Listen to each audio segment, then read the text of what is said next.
So here's today's card. It's a peony stamp set from Gina K. And then I went and colored it with the Ohuhu markers and I popped it up with foam tape. So I'll show you today how I went about doing that.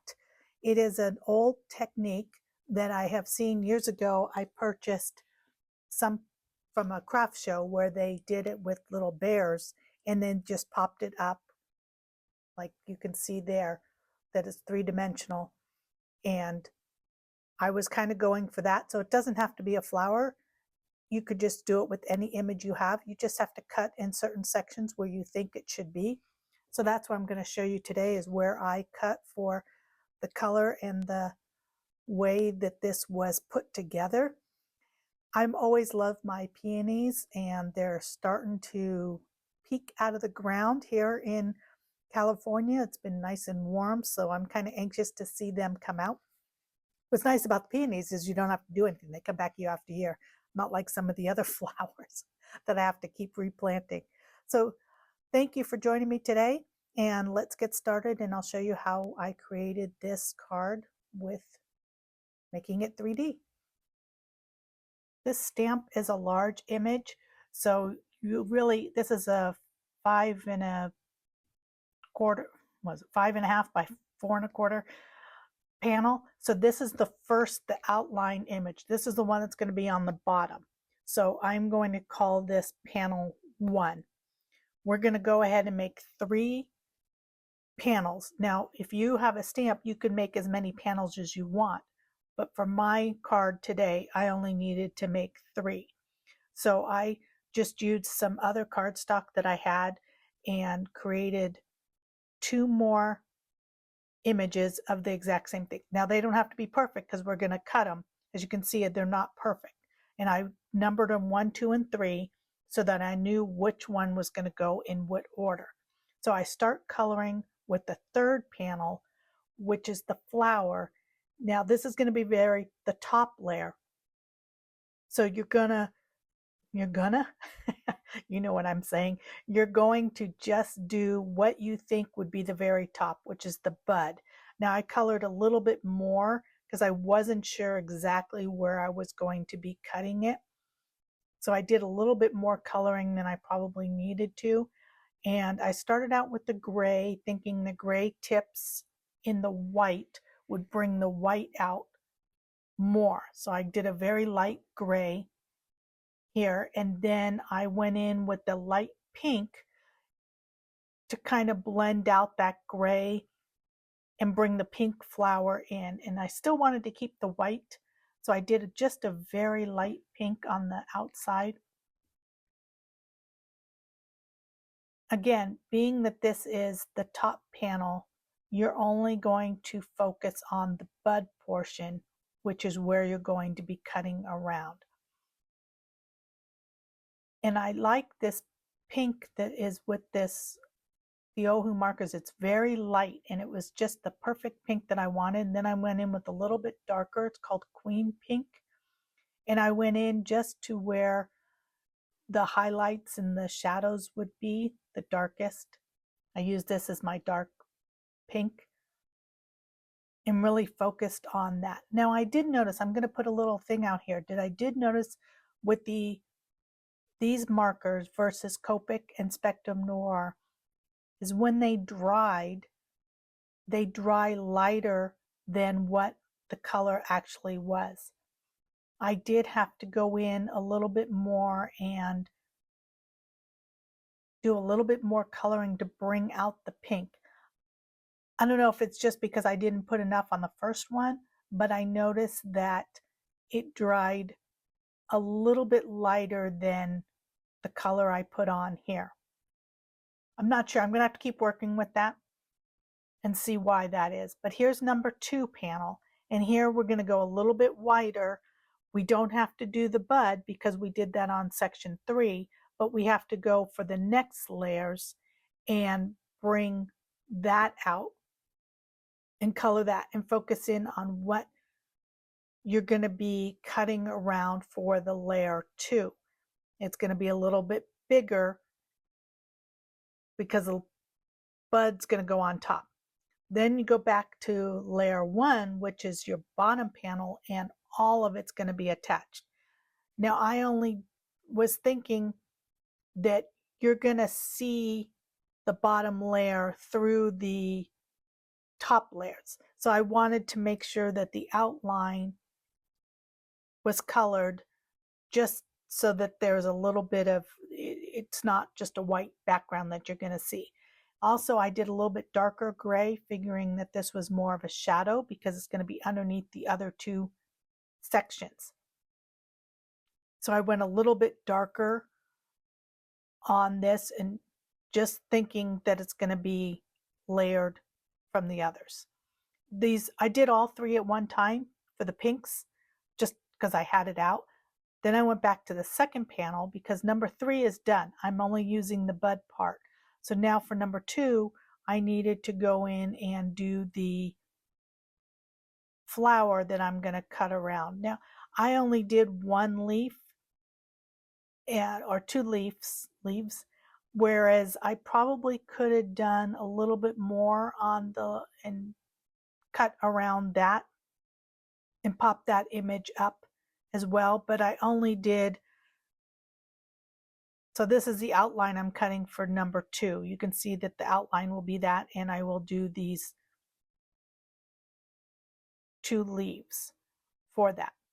So once that's done, then panels number 3 and number 2 are complete. And we're going to go back to number 1, which is this one, and I color the whole thing. Again, I probably didn't need to do the leaf that I'm doing here because that's on section 2, but in case you're looking through the levels, I wanted to make sure that all of it was covered that you're going to see. And again, I did a little bit darker, figuring that it's going to be a shadow from the top panel. So from this point forward, it's all just coloring your panel 1, because this is going to be the full panel that you're going to see. And I picked these 3 colors for the dark leaf, and I figured these are more of the peony leaves. There's, I think, 7 of them on this stamp. So I stayed within these 3 colors, and then I'm going to switch for the other leaves. They look to me like a eucalyptus style leaf, so I'll color those a little bit differently. But one thing I did notice about these markers versus when I was doing the pinks, I didn't have to go back and recolor these. The saturation was great for these, and once they didn't dry any lighter or change colors once it dried, that this is the colors that they stayed. And I love these 3 greens together. That just to me has a nice highlight for it, and it just was a nice dark bright green, which is what I wanted. So here's the colors that I picked for the eucalyptus style leaves. Now I did do 3, I picked 3 tones, the light, mid-tone, and the, whatever you call the third dark tone. I can't think of what the word is, but I really just went back and forth between 2 colors. I didn't really use all 3 at all times. It just got to be, they were pretty close, and I didn't see that I needed to do that. So I'm mostly just using the 410 as my base, and then every so often I'll do the G9 or I'll do the 330 just to make them a little bit different, so they're not all exactly the same. In real life, every green leaf is different, so that's kind of what I was thinking, that even if I didn't pick all of them exactly the same, they're close to what needs to be done. There's a lot on this stamp to do, and I just kept, going around and trying to, now this is sped up because it does take some time to color these in, and I apologize, but I just didn't think you wanted to sit around and watch me color all these green leaves exactly the same. So it is sped up quite a bit. In real life, it did take quite a bit of time to color each of these leaves out there. It's funny how you don't realize there's so many until you start coloring it, and then you're like turning it around. It's like, oh, there's another leaf. Oh, there's another one. You really don't realize till you kind of take away and look again. And I was surprised at how many were on here, and I probably could have changed up a little bit more and made a different color, but I just kept it all the same and just kept turning it around. Now for the flowers, I wanted purple flowers because I do like my purple flowers that I've been getting from Proven Winners, and they have such pretty purple and white flowers. I can't wait for spring for them to come out, and then I'm gonna buy I don't know how many, just because I love the way they pop in the landscape. So I'd started out with the dark value of it, and it I wanted the white, the purple and the white, but I thought that the purple was a little blotchy just because of the color. So I went in with a light lavender and just kind of lightened it up or blended out that dark purple, because I just thought it made it look like it had the measles, and I wanted it to be a little bit more like a real flower. So I went in with the lavender along the middle and then also along the edges, and just had the white as a highlight, and that was exactly what I was going for.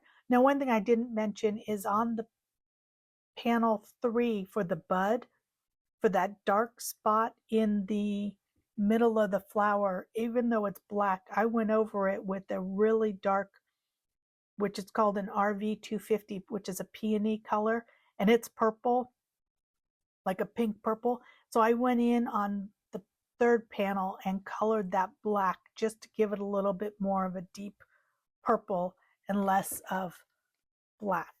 But as you can see, the lavender just really made that white pop for that.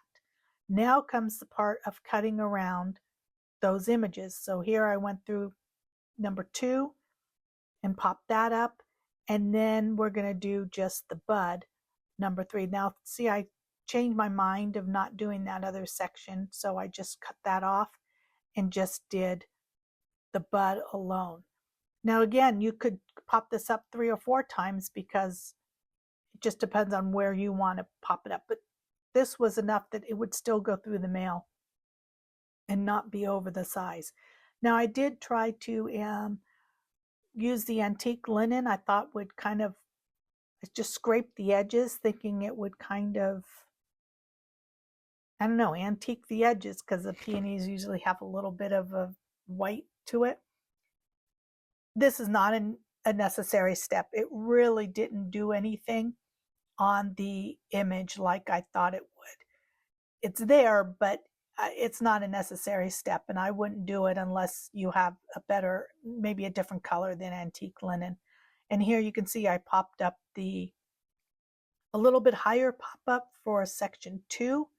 The second panel, I did a little bit thicker of a pop-up on that to really raise it up. And then for the top layer, I just used these round dimensional dots.